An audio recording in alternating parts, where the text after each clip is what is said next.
Hello everyone, this is doctor Monisha. Welcome back to my channel self learning. UGC NET की अगर आप preparation कर रहे हैं और आपका सब्जेक्ट अगर एजुकेशन है, तो आप सभी के लिए एक बहुत महत्वपूर्ण सीरीज हमने स्टार्ट करी पीवाईक्यू को लेकर। जी हाँ, जो यूनिट वाइज आपके पीवाईक्यूज हैं वो मैं आपको सामने आपके लेकर आ रही हूँ हर एक यूनिट के। जैसे कि यूनिट 1 है हमारी, जिसका नाम है एजुकेशनल स्टडीज। उसके 2 वीडियोज आ चुके, और उसमें हमने चर्चा करी थी सोशियोलॉजी ऑफ एजुकेशन के बारे में, एजुकेशनल थिंकर्स के बारे में। आज हम बात करने वाले हैं इंडियन स्कूल ऑफ फिलोसफी और वेस्टर्न स्कूल ऑफ फिलोसफी के बारे में और उनसे संबंधित प्रश्नों के बारे में। और साथ ही साथ में मैं आपको इसका डिस्क्रिप्शन भी दूंगी। तो जो भी स्टूडेंट्स एजुकेशन से अपने नेट की प्रिपरेशन कर रहे हैं उनके लिए बहुत ही इंपॉर्टेंट होता है ये वीडियो। तो लास्ट तक जरूर देखिएगा। अगर आप पहले से ही हमारे चैनल के सदस्य हैं तो आप और भी जो हमारे वीडियोस हैं उनका लाभ उठाइए। और अगर आप पहली बार ये देख रहे हैं तो एक बार पूरी तरह से देख लीजिए। अगर आपको क्लासेस सही लग रही हैं, क्वेश्चन सही लग रहे हैं, तो हमारे रेगुलर सदस्य बन जाए। उसके लिए आप हमारे चैनल को सब्सक्राइब कर लीजिए। ये तो रही पेपर 2 की बात। हमने पेपर 1 की भी क्लासेस स्टार्ट करी है, जिसमें कि पेपर 1 के टीचिंग एप्टीट्यूड के कल क्वेश्चंस आ चुके हैं। आज हम उसको सेकंड जो हमारा वीडियो होगा वो मैं आपके सामने लेकर आऊंगी। तो ये कंप्लीट सीरीज आपकी के लिए है, कंप्लीटली फ्री है, जिसमें कि आपको बहुत सारे प्रश्न मिलेंगे उनके डिस्क्रिप्शन के साथ में। अगर कोई और भी उसी तरह से कोई प्रश्न बनता है तो वो भी आप सॉल्व कर सकते हैं। तो रेगुलर हमारे साथ जरूर जुड़े, आपको जरूर बेनिफिट होगा। चलिए स्टार्ट करते हैं आज की क्लास, जिसमें हम बात करेंगे इंडियन स्कूल ऑफ फिलोसफी और वेस्टर्न स्कूल ऑफ फिलोसफी से जुड़े हुए प्रश्नों को। और अगर आपको ये पूरा जो नोट्स है या पूरे जो क्वेश्चंस हैं विद डिस्क्रिप्शन आपको चाहिए है, तो आपको टेलीग्राम चैनल से जरूर जुड़ना होगा। कई सारे स्टूडेंट्स कंप्लेन करते हैं कि वो टेलीग्राम तक नहीं पहुंच पाते हैं। तो आपको बहुत ही सिंपल मैं तरीका बताती हूँ। आप डिस्क्रिप्शन बॉक्स को खोलिए और उसमें पहली लिंक मैंने टेलीग्राम की डाल दी है, आप उसे क्लिक करें, आप टेलीग्राम चैनल पर पहुंच जाएंगे। फिर भी अगर कोई दिक्कत होती है तो लगातार मैं अपना नंबर फ्लैश करती रहती हूँ। उस नंबर पे आप चले जाएं और मुझे मैसेज कर दीजिए, तो मैं आपको डायरेक्टली लिंक प्रोवाइड कर दूँ। ठीक है, तो ये था। और चलो आज हम स्टार्ट कर लेते हैं आज के इस क्लास को, जिसमें हम बात करें इंडियन स्कूल और वेस्टर्न स्कूल ऑफ फिलोसफी से जुड़े हुए प्रश्नों के बारे में। चलिए स्टार्ट करते हैं हम अपनी आज की प्रश्नों की श्रृंखला को, जिसमें कि हम बात करेंगे भारतीय दर्शन और पाश्चात्य दर्शन से संबंधित प्रश्न। देखिए, फर्स्ट प्रश्न हमारे सामने आ रहा है, जाति पंथ नस्ल या धर्म की बजाय रुचि के अनुसार शिक्षा किसके द्वारा प्रचारित की गई है। ऑप्शंस में हमारे पास 4 ऑप्शन है: वेदांतिक, इस्लामिक, जैनवादी शिक्षा, बौद्धवादी शिक्षा। अब इसका आंसर क्या होना चाहिए? देखिए, ये तो क्वेश्चन में ही हमें समझ में आ रहा है कि ये जो है कहीं ना कहीं ये शिक्षा तो है ही, लेकिन किसी एक पर्टिकुलर धर्म का प्रचार प्रसार भी करते हैं। तो वैसे ही हमें समझ में आ रहा है इसका आंसर होगा वेदांत। ठीक है, अब हम इसका थोड़ा डिटेल पढ़ लेते हैं। वेदांत जो है वो किसके बारे में बात करता है? वेदांत बात करता है अस्तित्व के बारे में, वास्तविकता के बारे में, आत्मज्ञान के बारे में, खोज के बारे में, परमात्मा के बारे में, है ना। और वेदांत जो है वो है क्या? तो वेदों का अंतिम भाग है, जिसे उत्तर मीमांसा भी कहा जाता है। इसमें बात की जाती है वैदिक शिक्षण जो है ज्ञान की पराकाष्ठा के बारे में बात करता है। किसी तरीके की धर्म जाति नस्ल के बारे में यहाँ पर बात नहीं होती है ना। और डिटेल आप यहाँ पर पढ़ सकते हैं वेदांतिक एजुकेशन के बारे में। बहुत डिटेल में मैं सारा पढ़ूंगी तो बहुत समय लगेगा, आप इसे पढ़ सकते हैं, आपको नोट्स मिल जाएंगे। ठीक है, इसी तरीके से इस्लामिक एजुकेशन जो है वो इस्लामिक शिक्षा, मुस्लिम समुदाय और इस्लामिक ज्ञान के बारे में बात करता है। जैनवादी शिक्षा, जिसके जो प्रवर्तक आचार्य थे वो महावीर स्वामी थे, और जिसमें जैन धर्म को प्रमुखता दी गई है, जैन धर्म का प्रचार प्रसार किया गया है। इसके बारे में भी आप यहाँ पर डिटेल में पढ़ सकते हैं। इसी तरीके की बौद्ध शिक्षा जो कि महात्मा बुद्ध की विचारों पर आधारित है, और इसके जो प्रवर्तक आचार्य हैं वो महात्मा बुद्ध हैं, और वो भी कहीं ना कहीं बौद्ध धर्म से संबंधित है। इस वजह से ये तीनों ही ऑप्शन जो हैं वो सही नहीं होंगे। इसका सही आंसर होगा वेदांतिक है। ठीक है, नेक्स्ट क्वेश्चन जो हमारे सामने है वो ये है कि निम्नलिखित में से किसके अनुसार दर्शन शास्त्र वास्तविकता की प्रकृति की एक तार्किक जांच है, मतलब लॉजिकल परख है? किसके अनुसार? मतलब दर्शन शास्त्र जो है वो वास्तविकता की प्रकृति की एक तार्किक जांच है, मतलब रियलिटी एक्चुअल में होती क्या है उसकी एक लॉजिकल जांच होना चाहिए, लॉजिकल परख होनी चाहिए। किसने कहा है? ठीक है, जी कृष्णमूर्ति ने कहा है, राधा कृष्णन ने कहा है, अरविंद जी ने कहा है, या महात्मा गांधी ने कहा है। ठीक है, तो यहाँ पर जो बात हो रही है वो किसकी बात हो रही है? लॉजिकल बातों की बात हो रही है ना। तो यहाँ पर आपको धीरे से समझना ये चाहिए कि जो भी जिन्होंने भी ये कहा है वो लॉजिक्स पर बात करते होंगे, यथार्थ पर बात करते होंगे। ठीक है, थोड़ा हम इसका डिटेल समझ लेते हैं। तो देखिए, फिलॉसफी जो है, दर्शन के बारे में अगर बात की जाए तो बहुत कुछ हमने पढ़ा है। दर्शन का जो वेस्टर्न नाम है वो क्या है? फिलॉसफी है, जिसका अर्थ जो है, मतलब संधि विच्छेद अगर किया जाए तो दो शब्दों से मिलकर बना है, फिलो प्लस सोफिया, जिसका अर्थ होता है प्रेम और ज्ञान। मतलब ज्ञान, जो ऐसा ज्ञान जो कि प्रेम और अनुराग पर आधारित होता है, फिलॉसफी कहलाता है ना। भारतीय दर्शन में दर्शन शब्द जो है वो दृष्ट धातु से बना है, जो कि ईश्वर को पहचानने और ईश्वर को समझने की बात यहाँ पर करता है। ठीक है। अब यहाँ पर बहुत कुछ बात कही गई है। दर्शन का जो उद्देश्य है वो क्या है? पहले किसी ने कहा है कि वो खोज है ना। या फिर ये कहा गया है कि प्लेटो ने कहा है कि जब तक मनुष्य जो है वो लगातार असंतुष्ट रहता है, कुछ ना कुछ खोजता रहता है, तो वो दार्शनिक होता है। ठीक है। और अलग अलग तरह से व्याख्या की गई है दर्शन की प्रकृति की। किसी ने कहा है दर्शन शास्त्र जो है वो ज्ञान का विज्ञान है, फिक्टे के अनुसार अनुभूति का विज्ञान और आलोचना है, कांट के अनुसार उद्देश्य का विज्ञान है, शाश्वत प्रकृति का ज्ञान है, प्लेटो के अनुसार दर्शन शास्त्र वह विज्ञान है जिसमें कि आप में होने वाली प्रकृति की जांच करता है। ये अरस्तु ने कहा था। दर्शन शास्त्र अन्य अध्ययनों की तरह मुख्य रूप से ज्ञान का परिलक्षित है, ये बर्टन रसेल ने कहा। ठीक है। तो इस तरह से आपको क्या है ना, कि ये जो डिटेल में यहाँ पे आपको प्रोवाइड कर रही हूँ, इससे ये मान लीजिए 5 प्रश्न बन रहे हैं। 5 प्रश्न अगर जैसे यहाँ पर पूछा गया है तार्किक विवेचना किसने की है, उसी तरीके से ये पूछा जा सकता है दर्शन शास्त्र ज्ञान का विज्ञान है, किसने कहा था। 4 ऑप्शन दिए जाएंगे, आपको आंसर लगाना पड़ेगा। तो आपको मालूम होना चाहिए ये फिक्टे ने कहा। ठीक है। अनुभूति का विज्ञान है, आलोचना है, ये किसने कहा था? तो आपको पता होना चाहिए कांट ने। ठीक है ना। अब यहाँ पर दर्शन शास्त्र जो है वो वास्तविकता की प्रकृति एवं एक तार्किक जांच है, ये श्री राधा कृष्णन ने कहा था, डॉक्टर सर्वपल्ली राधाकृष्णन ने, जिनको एस राधाकृष्णन भी कहा जाता है। हमारे जो सेकंड राष्ट्रपति थे हमारे देश के, उन्होंने ये बात कही थी। तो इसका हमारा जो ऑप्शन होगा वो क्या सही होगा? डॉक्टर एस राधाकृष्णन, मतलब डॉक्टर सर्वपल्ली राधाकृष्णन इसका सही होता है। ठीक है। तो इस तरह से मैंने ये पूरी सीरीज बनाई है कि आप जो है एक क्वेश्चन का तो आंसर आप पता करेंगे ही, साथ ही साथ में 10 प्रश्न आपको और मिलेंगे जो कि पूछे जा सकते हैं। ठीक है। तो बहुत ध्यान से इस पूरी सीरीज को आप देखिएगा।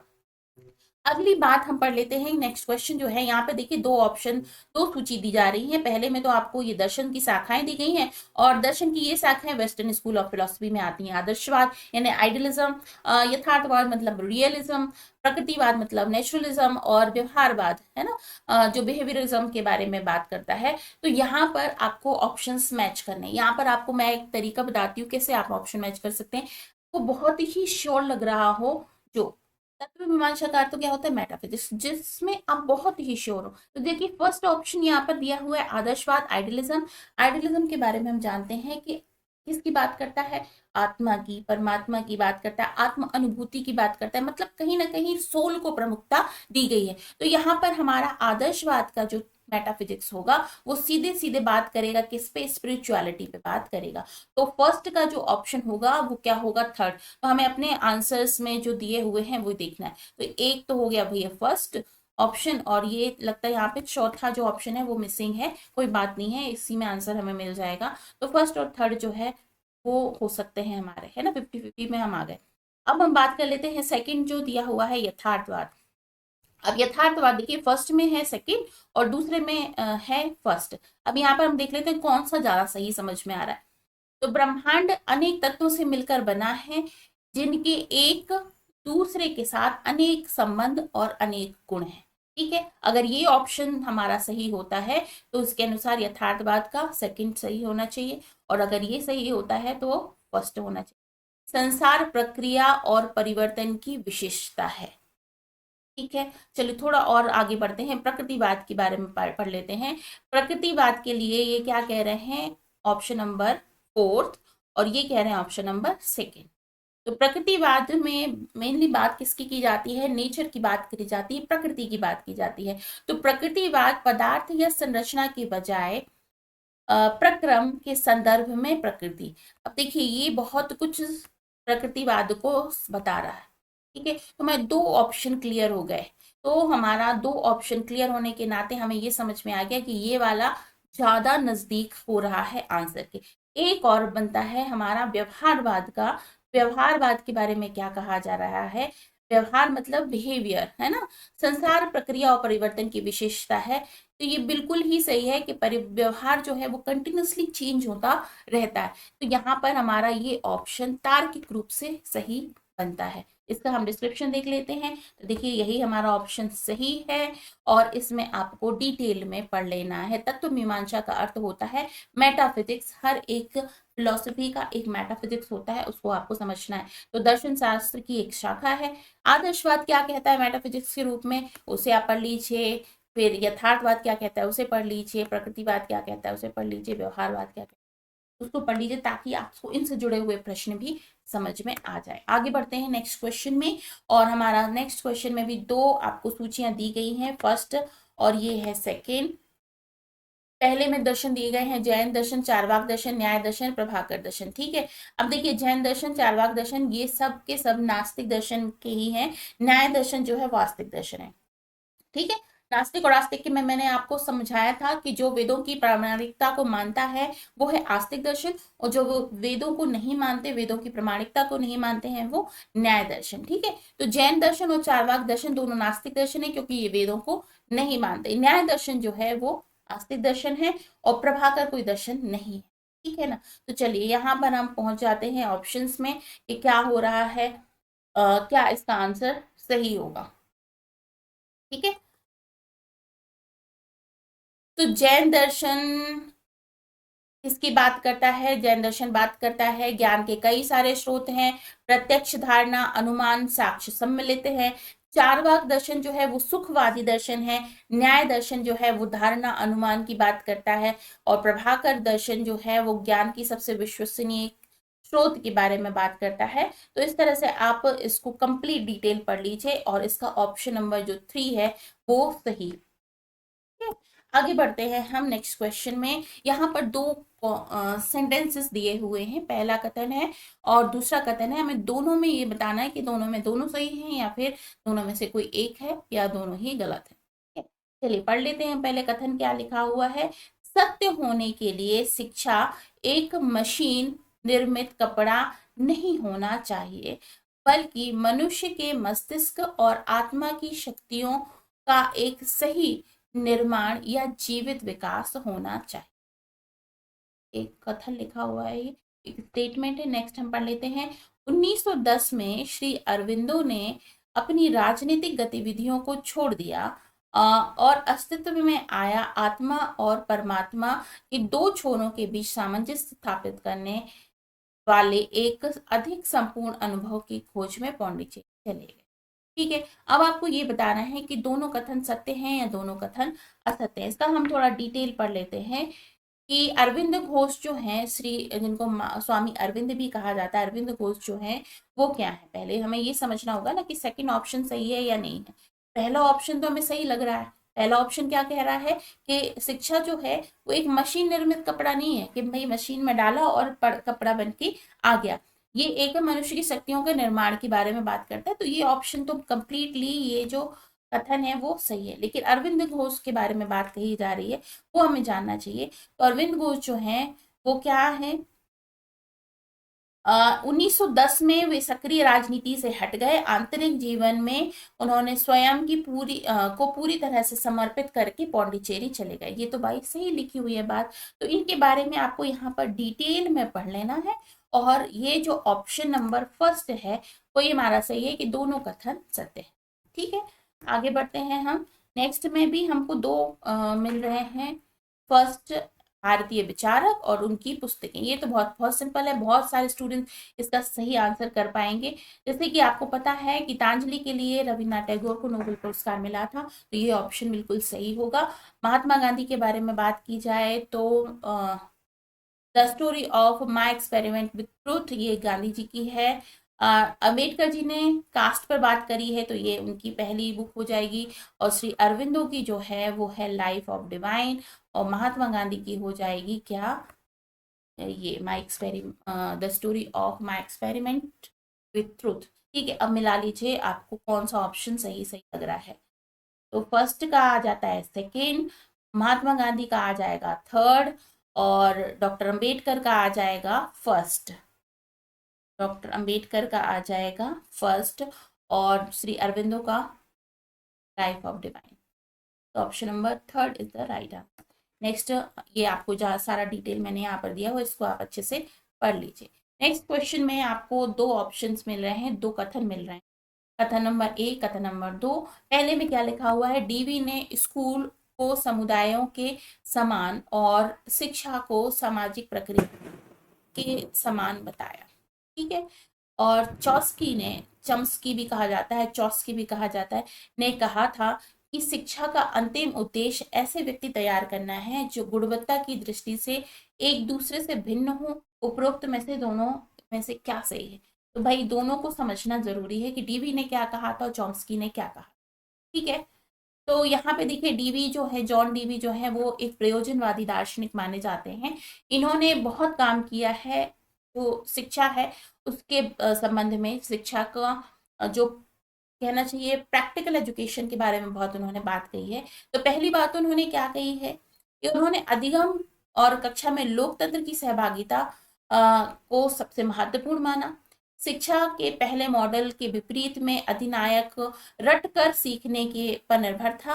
उन्होंने कहा रट के सीखने की जगह जरूरत किस चीज की है, आपको समझ में आना चाहिए। ठीक है। टीवी के अनुसार शिक्षा संस्कृति के विकास और अधिग्रहण की प्रक्रिया है।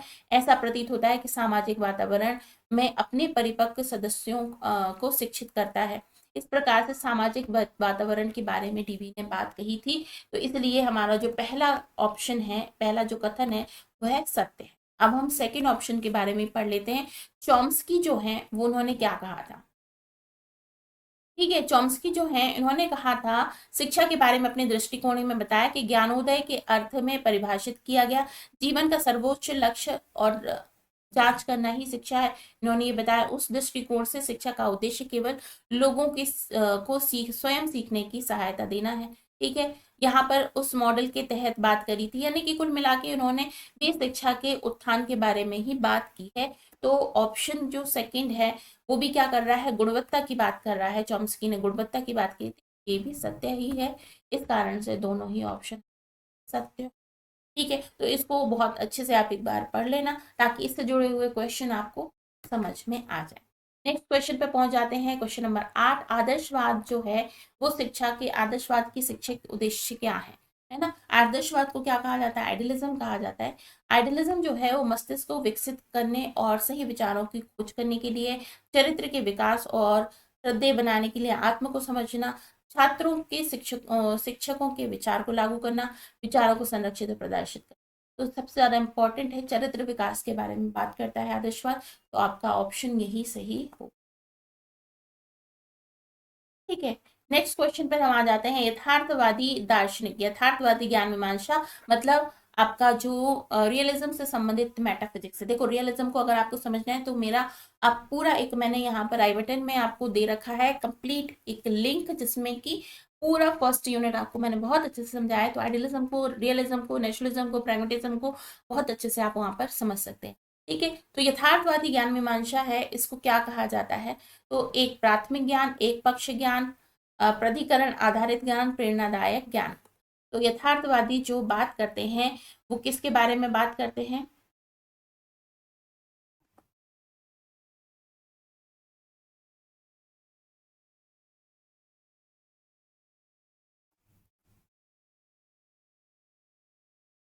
अच्छा ये डिटेल जो है मैंने फर्स्ट सेकंड नाइन्थ वाले का डिटेल यहाँ पर दिया हुआ है, नाइन्थ वाले का आप यहाँ पर पढ़ लीजिएगा। ठीक है।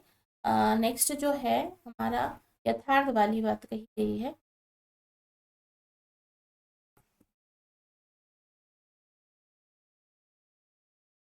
तो प्रेरणादायक एक पक्ष ज्ञान जो होगा वो यथार्थवादी ज्ञान से संबंधित है ना। एक पक्ष ज्ञान, इसको आप बहुत ध्यान से आप ये सारी मीमांसा जो है उसको आप पढ़ लीजिएगा।